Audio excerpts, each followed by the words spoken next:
people bond with us over our imperfections more than they do with their perfections, because intuition says, no, hide that stuff. That's what disconnects us. We need to push through that using the 3D process to say, no, I'm not going to do that anymore. I'm going to actually be me and connect. And sometimes I will lose some people, and sometimes I'm going to gain some people because of it, but they'll be the right people. Welcome to Be Bold Branding, where we discuss the power of differentiating yourself through your own unique story and standout personal brand. Greetings, business stars. If you are a business owner or leader who's looking to create a stronger connection, more followers, and more confidence, well, you're in the right place today. And that's because we're talking with David Wood, a former consulting actuary to Fortune 100 companies. He's built the world's largest coaching business, becoming #1 on Google for life coaching and coaching thousands of hours in 12 countries across the globe. He's also no stranger to overcoming challenges, and his mission is to help people like you become the badass leaders that people want to follow. We'd like to welcome David to Be Bold Branding. Welcome, David. So glad to be here, Tonya and Michael. And I love that we had a good laugh just before we hit record. It's put me in a really good state. I was doing my terrible Southern accent for you guys. And I'm feeling connected and like we're almost friends already. That's right. As soon as people hear Michael's Southern accent, they definitely want to try it. And hey, it's worth mentioning, Tanya and I grew up about 45 minutes from each other, but never knew each other until about 10 years ago, 9 years ago. She went to Florida and then to Ohio and got rid of this accent that everybody says I have. Not all of it. But I don't think I have. So no, he doesn't think he has an accent at all. No, I don't hear it. I understand. Well, I'm an Australian living in America, and I can make it a bit stronger if I need to. But yeah, people are often trying to do the Australian accent and butchering it, which is fine. Terribly, yes. Yeah. Yes. Well, Crocodile Dundee brought that, forefront for all of us. He did, and then we had Steve Irwin. Yes. Steve Irwin. The mother's in the area and could kill me at any second. And I have the baby right here. Crikeys.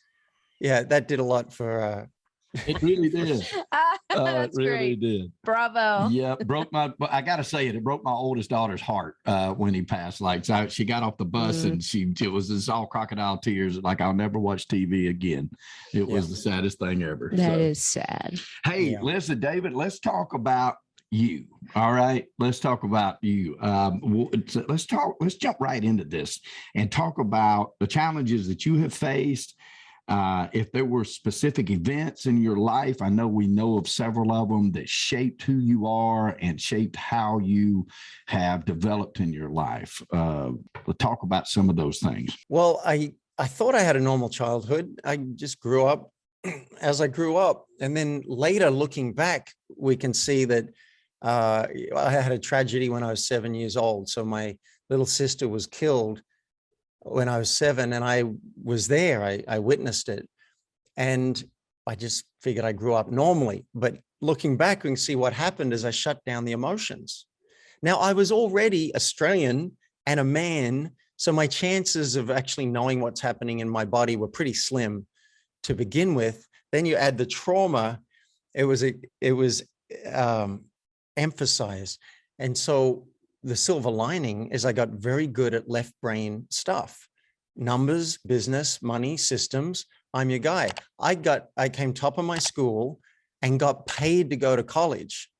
So I had a lot of privilege. And at the age of 26, I was in New York consulting to Ford and Sony and Exxon. And I qualified as an actuary, which for anyone who's heard of it, it's not easy to do. So that was my life, and I thought I've got it made. And then I realized that I wasn't happy. I wasn't happy. And someone fortunately sent me to coaching and said, and this was back in 96. And they said, try this out. And so I went and I tried something new. And fortunately, my heart got cracked open. And I realized and discovered that I knew nothing about emotional intelligence. true vulnerability, authenticity, taking the risk to be you in any situation. I didn't know how to do that. I knew how to present a good front, and it was working. Like, look what I had in my life, but I wasn't happy. So I embarked on a life of, in the last 25 years, have been about catching up, sitting with teachers, sitting with gurus, going to Germany and different places and doing things that would freak out any other human being to discover what it is to be human. So now I'm an unusual coach in that when people come to me, I say, look, if you just want more money, you should go to somebody else. But if you want more money and more happiness and to be you in the world, if you want to see what it's like to be 30% more courageous, 30% more self-expressed, a 30% more powerful leader, well, then let's talk. So I don't know if that answered your question, but that's what came up in response. Absolutely did answer the question. Yes, that's powerful. It's really powerful stuff. In BrandFace, we talk a lot about that because it's personal branding, right? And we're going to talk about how your personal brand has led you to such great success. But it all does start with that authenticity. It does start with being your true self, which is something that we think is tantamount to success, period. And success being happiness being a part of success, a huge part of success, because you can have money and be miserable. You can be happy and not have any money at all. And yeah, if happiness isn't one of your goals, like if you're already super happy, great. But if you're not, and it's not one of your goals, maybe something's missing. Maybe time for a little rethink, a reset of the goals. We often go on autopilot thinking, well, if I just keep making more money. Because particularly when I came out of college, I'm like, all right, I need a job and I got to pay my expenses, and that's still there. So we've got this driver, and particularly for the masculine part of each one of us, that's like, I must provide, I must produce, and like I could die. It's primal. So we've all got that, but I think it's gone into overdrive for many of us. So when people come to me, I say, look, we'll do that. Let's double revenue. It'll make everything easier. What else do you want? And sometimes they don't know. And that's fine. I say, well, let's start there. Let's work out what would have you do the happy dance 12 months from now and have you want to call your friends to say, hey, check it. This is what I did. And if you don't have anything on your list like that, we should talk. Yeah, I agree with that 100%. I say a lot because I've had same type of situations where you have success in business and you're surrounded by people that are very, very, very, very successful. I have had the luck of being around billionaires and work with them, senior vice presidents of companies owned by people worth $1 billion. And what I have found is that they have the exact same problems, just more zeros and commas. There never is an amount of money to where you say, well, now I don't have to do anything ever again. Or, all it does is bring more things you got to keep up with. Your happiness has to spring from something far beyond that. And it's you miss the goal if you don't look for that. And I think a lot of your authenticity comes from having experienced something unique yourself. And one of those things that, I read in your bio, David, is you fell. You had an accident from a paraglider. Because I want to paraglide. So I got to hear this story too. Tell us a little bit about what happened and how you came back from that, because that's pretty catastrophic. Yeah. Well, there's the dramatic story that I walked away from. And then there's the less dramatic story where I actually broke my back. So the first one, my paraglider full collapse and I'm plummeting towards the earth. Now, if you're 3,000 feet up, that's not a problem because you've got plenty of time to reinflate the wing or throw your reserve chute. When I tell experienced pilots, they say, how high were you? That's all I care about. How high were you? 300 feet above the earth. Their face changes because the chances are you're not going to live. You don't have time to reinflate the wing. I was able to reinflate the wing at 80 feet above the ocean and managed to get back to land. And so that one I walked away from. You think I might have given up then. But then in Colombia, I was flying and I was about to land back on top of a mountain. and I was a foot off the ground. Oh, damn it. 1 foot off the ground. And then a little bubble of air took me up and took me back into a place that wasn't good to be. And I had a partial collapse and I fell 10 or 15 feet onto my butt. Mm. So if you can imagine, 10 or 15 feet above the ground and you fall and land on your butt, that's not good for your spine. You're right. The lesson out of all of this, I'm a risk assessor. That's what I do in life. I did it for companies, and now I do it for people in their business and for their personal life. And I realize there's upside to flying, and I'd rather get my kicks in other ways now. I'd rather keep my feet on the ground and take the risks that have a big payoff. There's not a huge payoff in jumping off a cliff. There is once to experience it and fly with a tandem instructor. Yeah, do that. But to fly as a solo pilot is so risky for the first 2,000 hours. Mm-hmm. There are other things I can do. So some risks you can take that have a huge payoff are having that awkward conversation with your boss about the promotion, telling someone, hey, that doesn't really work for me, sharing a desire. And then we'll get to the book and how this funnels into that. But sharing those things, it's counterintuitive because the brain goes, no, don't do it. It's going to be awkward. Or don't do it. It'll get worse. Right. No, I'm confrontation. Yeah, I'm here to say, let those thoughts come through. But if you're willing to push through that and actually artfully name what's happening for you, you can come into deeper connection with people and you can get your kicks from that. You don't have to go and do something that could kill you. There's no upside in driving without a seatbelt. Stop doing it. Right. Yes. There's no, you feel a little bit more free. The downside is ridiculous. Stop doing it. Smoking cigarettes, you know better than I do that the upside is, okay, might feel better in your body while you're smoking it. Downside, pretty high. Maybe you replace that drug with another one. So people take terrible risks with no payoff. I'm here to say, stop doing that. If you're going to take a risk that can change your life, read my book, Mouse in the Room, and start being courageous in those areas. You will become the badass leader that people want to follow. They won't even know why. They'll just want to work with you. They'll want to hire you. They'll want to pay you. They'll want to be around you. That's a good segue now, Excellent David, segue. right into the book. Tell us what prompted you to write Mouse in the Room and what is it about? Let me tell you what it's about and then why I wrote it. So Mouse in the Room, because the elephant isn't alone. That's the title. And it's because, you know about the elephant. You see the elephant, I see it, no one's saying anything. Right. That's weird. Stop doing that. If the meeting was supposed to end at 1:00 and now it's 1:20 and people looking like they want to get out, there's an elephant in the room that we're late. And when's this going to end? Stop doing that. Address the elephant in the room. But I wrote this book because many creatures in the room are much more subtle. It's not an elephant if you don't know about it.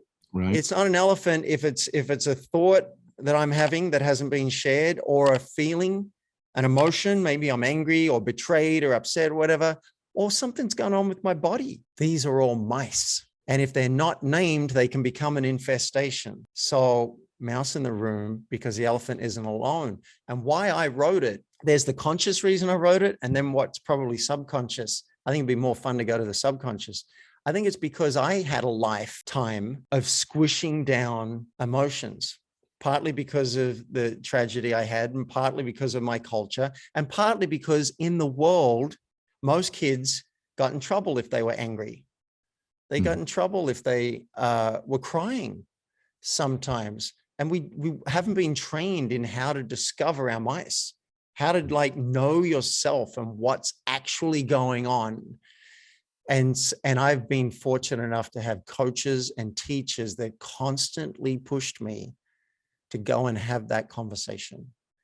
And 9 times out of 10, when I did, I felt better about myself. My confidence grew. My connection with the other person deepened, and life and business got better. Mm-hmm. So when someone came into a class one day that I was teaching and said, "You've just got to name the thing," You've got to name the thing, just whatever's in the room. You've got to name the thing. We're like, what the hell are you talking about? Well, but she was right. If there's something in the room or something in you that hasn't been named, the other person's probably going to pick up on it. And it's just weird. It's like, I'm an actor, you're an actor, we're presenting what we want the world to see. Subconsciously, we're doing this. This book is about taking off the mask to be more you in every relationship that matters. Oh, I love that too. You were just talking about that the other day, Michael. He said, I just need to be more who I really am. Instead of being very reserved, I need to speak out more on certain things that I feel very strongly about. We were literally just having this conversation. Hallelujah. Yeah. Well, I think I know, right? We all are the sum of the things that we've been through and the people that we've been surrounded with. And I cannot say I had a terrible childhood by any means. I had some tragedy in my childhood. I had a father that had alcoholism and abuse problems and things like that. And what I found was, especially because he was he could be very embarrassing in public situations, especially when he was drinking, that I never wanted to be the guy that was the embarrassing guy in the room, right? And so many times I know I need to say something like, well, you know what, that needs correcting. I need to speak up about that. But I don't do it because in a lot of ways, I'm just like, what does it mean? What does it matter to me? Water off a duck's back. Let's go on. But I told Tanya the other day is the more is required of me as a leader in the companies that I help head, the more that I need to speak up about things like that when I see a problem, and not sweep that under the rug because I don't want to be the embarrassing person my father was, right? And I think all of us have those mice in a room like that, don't you think? Yeah. Well, what you say is sweep it under the rug. Yeah. Right. That's what we're conditioned to do. And that's a cancer in organizations and in our soul. Yes. So wouldn't you want your team to artfully, I'm not just saying, cause damage, but artfully name what's going on for them? If they're not happy with something in the company, wouldn't you want to know about it rather than have them quit? Yep. Have them read Mouse in the Room. Seriously, you read it first, then have them read it. I can't even calculate what it could save you. Like the cost of losing someone who you've trained for years is astronomical. So I'd want to know what they're putting up with. If they have desires that they're not expressing because they don't feel safe enough, I want to know. Yes. I may not say yes to everything, but I want people to feel like they can speak up. One thing this book will do is give them permission to do that. That's really good. Well, because in our, not to cut you off, but like in our situation, like our core in both of our organizations, my real estate brokerage as well as BrandFace, the marketing company, at our core, all of our executives and all of our lead teams, they have that ability. We have those kind of relationships. It is completely open. It is white, but as organizations grow, you have to add more people to that, and then that's other personalities that spin differently, and then you have to figure out, and they need to know that they can trust that same situation with the boundaries that come also with experience and those things. So it's definitely going to be on my must read, and we're going to talk more for the listeners. We're going to tell you how you can do that and participate in his book. So we're definitely going to be reading it over here. I love hearing that. I'm getting so inspired in this conversation. I'm making notes left, right, and center. What I just got is that by default, there is no safe space to be ourselves. By default, because of our conditioning and training and other people's conditioning and training, if you just go and be you and don't be you artfully, then you could get in trouble and you get people upset. So that's why we're acting. And that's fine. That's not a criticism on it. That's just a statement of how it is.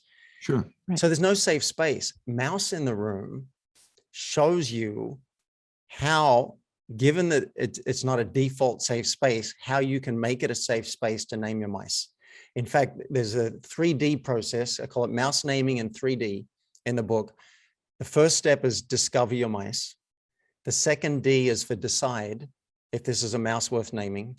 And the third step is disarm the other person so that they're in a good space to receive the mouse. Mhm. And so you can create the safe space to name your mice. You can also create a safe space for others to name theirs.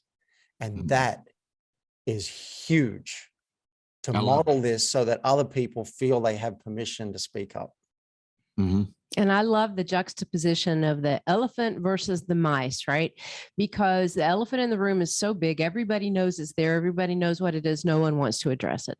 The mice in the room are things that maybe they feel aren't worthy of addressing to other people sometimes. And I think that's a huge Definitely part of think it that's as well, big. because that makes you so very reserved to speak up. It's like, well, it's not that big. It's not that big a deal, Right. and that allows you to do what you did when you were younger and just hold all those feelings and that expression inside. It's as natural as breathing. Oh, I can't say that, it's not really worth it bringing it up. They're probably going to get offended. Maybe it's going to be an argument. They don't want to hear that I feel betrayed. Mhm. They don't want to hear that I'm upset with them being late. And so we squish it under, and I feel sad in this moment about that. That was my life for 20 something years, and I'm still a student of this. Can I share even more? Absolutely. Yeah, I didn't expect to feel sad on this call, but that just came up. So one reason is, it's not worth it. Another reason we may not share is, I don't want to feel uncomfortable. I don't want them to feel uncomfortable. The bully from 20 years from high school that I hated. Of course, I'm not going to call him. I'm not going to call the girl who broke up with me twice and gave me the cold shoulder, even though I still resent it. Mhm. You would be amazed at what's possible. Someone asked me on a podcast, how well do you have to know someone before you can name a mouse? And I said, let me rephrase that question. I think you're asking, how well do you need to know someone before you can tell the truth? Mm. Very good. Very good. That's one of the saddest questions I've ever heard. Yeah. No, for sure. What world are we living in where we have to even ask that? What if you, with anybody at any level, could find a way to be expressed and to be you so you can be seen and known? Mhm. Wouldn't that be a world? Oh, That's that'd the be world that's fantastic. possible from Mouse in the Room. Yeah. Oh, I love that.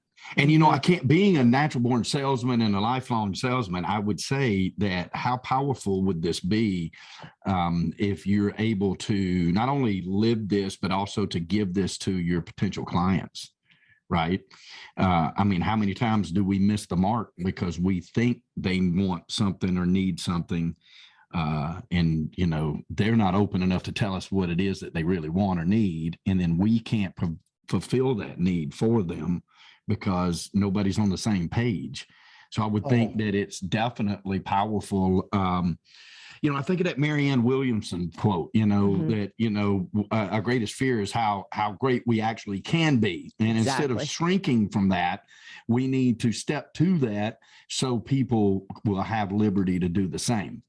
And so I would think even in sales that would be just astronomically important to get to. So you, like real estate, you never know. Like you might think that you're hearing what this person is saying that they need in their real estate need, and yet they might not be totally honest with you, and therefore you can't help them. And then you wonder why the deal went awry, and it's probably because you couldn't disarm them, and you were not disarmed yourself. I love this. So I think the topic is, because I get asked often I coach executives and managers and business owners, and they're like, how do I make it safe for people to speak up?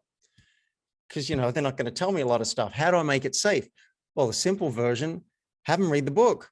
Mm-hmm. Just have them read the book. So they're like, hey, can I name a mouse with you? Boom. No need for thousands and thousands of dollars in training to do this. You don't have to take 12 months to get there. Have them read the damn book. And you're right, clients. Icebreaker. It's the icebreaker. Yep, it's a great gift for clients. I hadn't thought about that. You gift it to your clients, and so that they feel they can name mice with you. Gift it to your staff.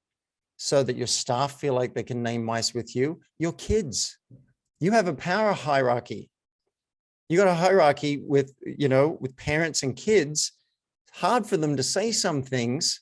If they're at least, say, 12, I would say, you can give them this book. And if not, if they're older than 12, definitely. And if they're younger than 12, you can share the concepts. There's a chapter on parenting. Share the concepts with them so they're like, oh, I can say those things. Really? Okay. I can say, hey, can I name a mouse? I would love that. So yeah, if you want other people to speak up with you and you actually want more connection with them, this would be the shortcut. Now, you don't have to do this. You can just get the book yourself and you can model it and have a ripple effect. You can do that too. I'm just saying it's going to be 10 times easier to name your mice when other people are naming mice around you. And you're giving them permission by modeling it. You're giving them much more permission if they read it too and they're enrolled in the concept. Absolutely. I was just rolling through all of our children, and I don't think none of them have a problem naming their mouses to us. That's the truth. Kids will often teach us. Kids will show us, here's how to do it. They may blurt it out. Of course, our youngest is 21, but they've reached the age of where they're, they don't mind at all saying, hey. Well, that sounds powerful. Yeah, it truly is. And it's, it takes a while to get to that point with kids sometimes because we've had experiences throughout their lives that it wasn't always that way. Of course, now they're young adults. And so thank goodness, they feel that comfortable in doing that. But even in, BrandFace, as we're building these personal brands for people, I have been consistently amazed at the things that people will tell us as they come through the program, and very proud of the things they would tell us. They open up their hearts because this is their story that we're crafting, right? And putting it out to the world. And it's just such a breath of fresh air to hear from them the things that have hurt them, the things that have shaped them, the things that they want out of life and never have been able to achieve. And it's much like in your coaching business, I'm sure you run into that a lot, and it's fascinating and one of the greatest rewards of doing what we do.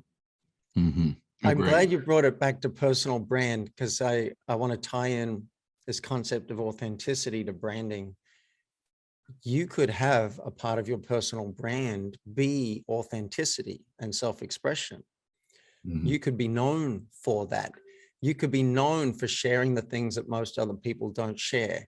You can be known for naming the things that most people don't name.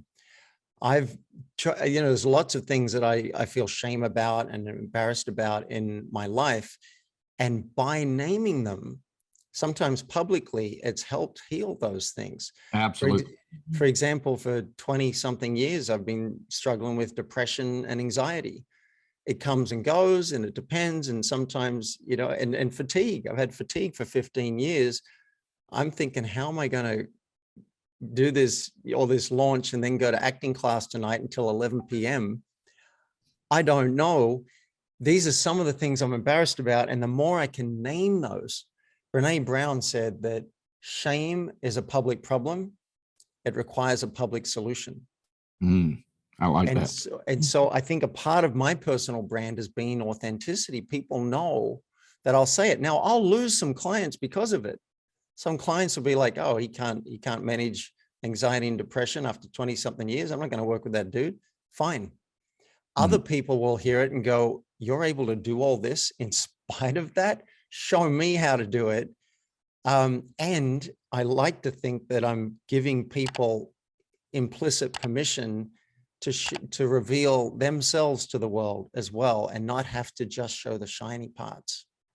Yeah, I love that, because again, I tied it into money earlier, but we're all human. I mean, I am the world's eternal optimist. I will find the good in everything, but I know depression. I don't know it the way some of my family members have known it and battled with it. And some of my friends have had to battle with it.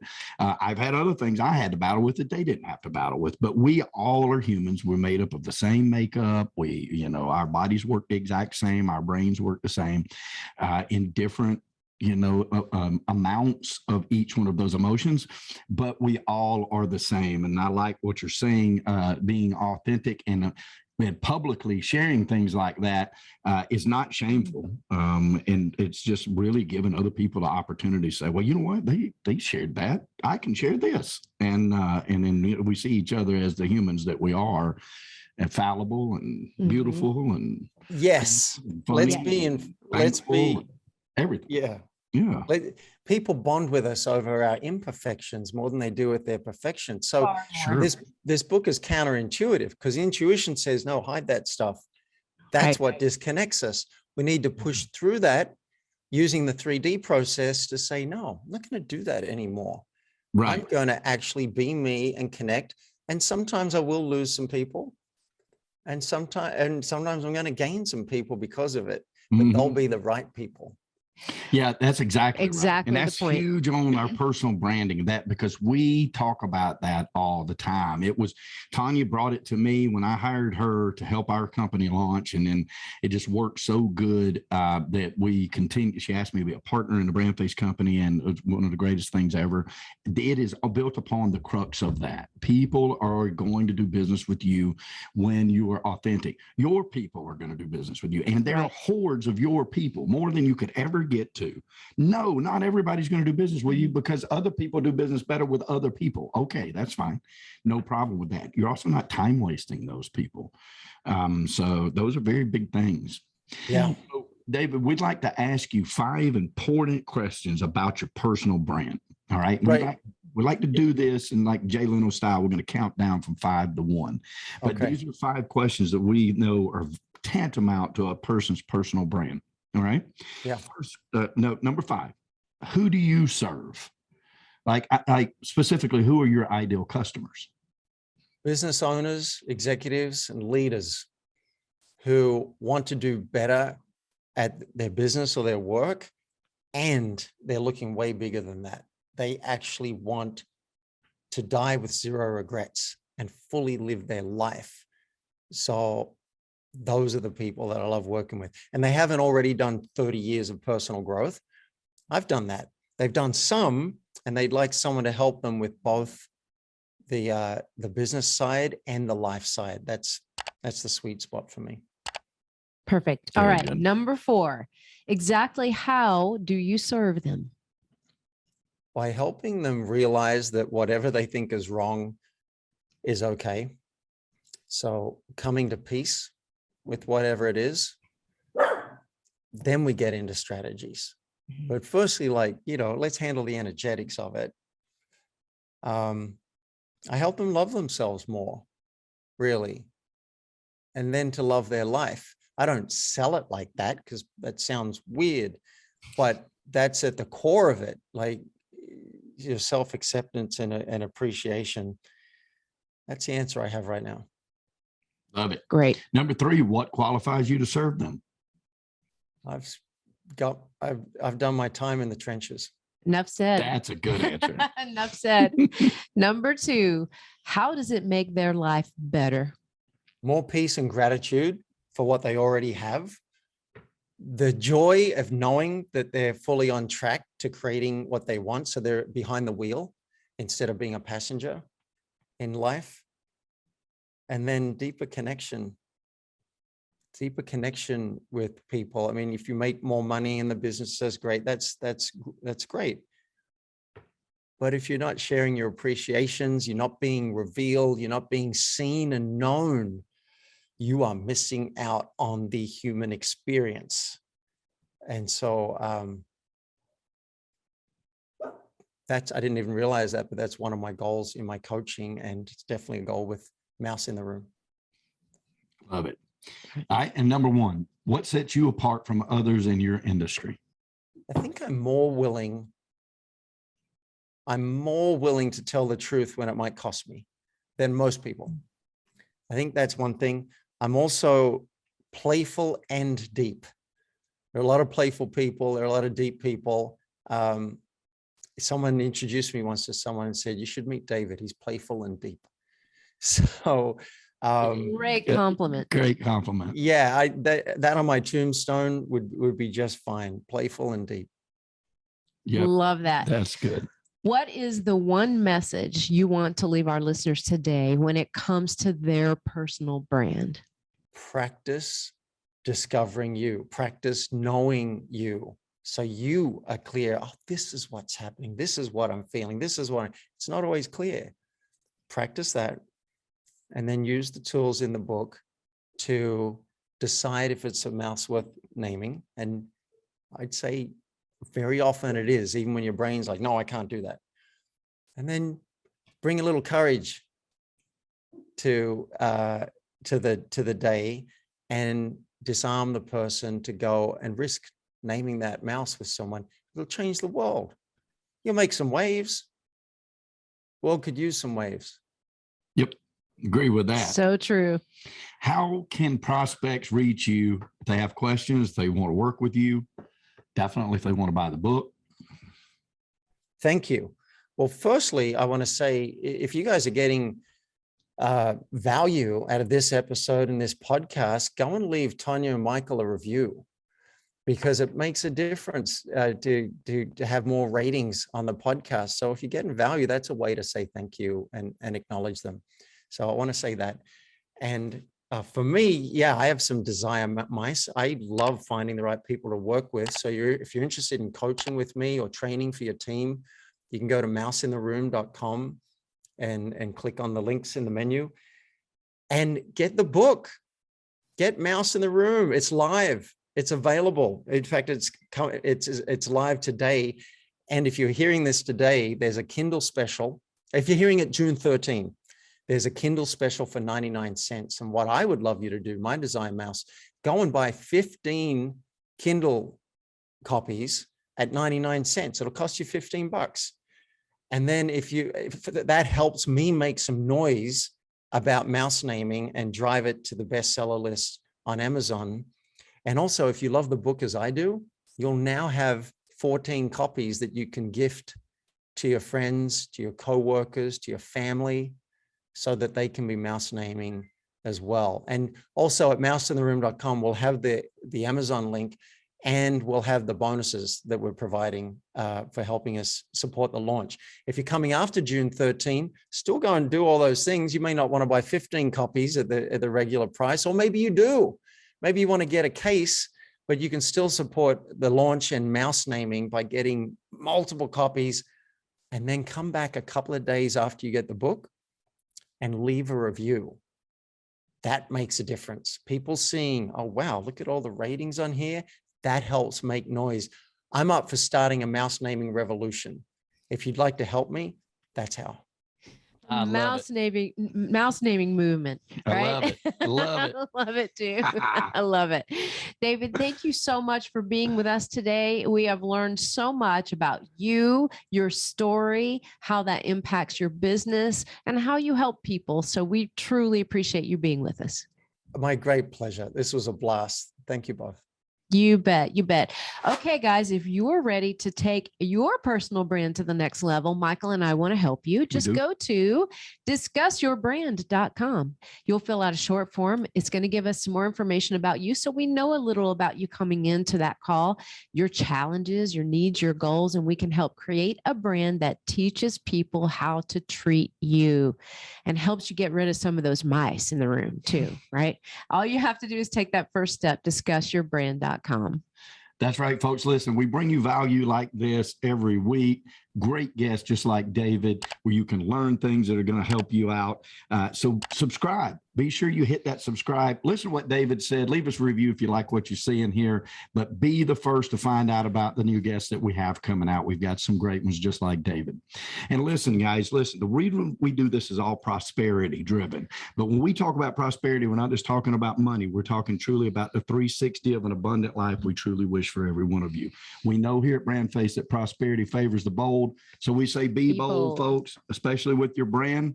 Go check out mouseintheroom.com. Help David with his launch. It's going to be June 13th. It's going to be a big one. We're going to help him out with it. And thank y'all so much. Thank you, Miss Tanya. Thank you, Mr. David. Thank you. All right, guys. We'll see you next time on Be Bold Branding. Brought to you by BrandFace, the only comprehensive personal brand building system across the globe.